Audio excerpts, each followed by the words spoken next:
Met a guy on a bus trip. Seemed decent, but turned out creepy what just happened.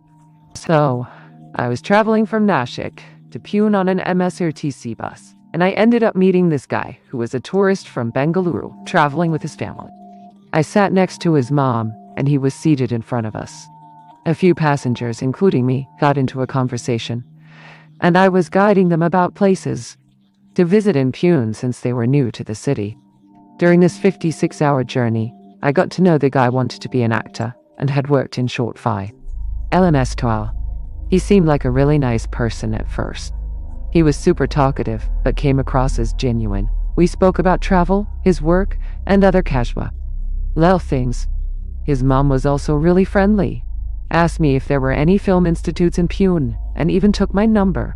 The next day I got a message from the guy on Instagram. I had no idea he would text me, and apparently he got my number from his mom.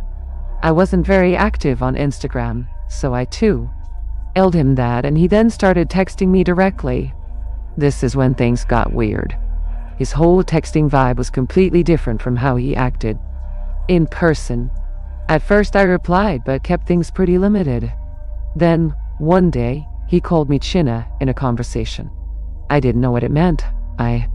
Encanada, so I asked. He told me it was how they address friends, but I later found out it actually means loved one. Like, seriously? How does some Aeon call you that in just 4 days? I felt really uncomfortable, but still responded politely.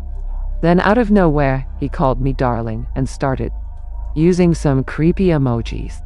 It was such a drastic change from the person I met. At that point, I was totally put off. I stopped replying to his message. But it didn't end there. When I wasn't replying, he actually called me at night. Not once, but 3 times.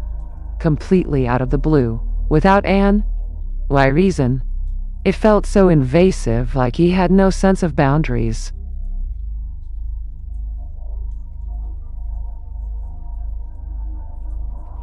Anyway.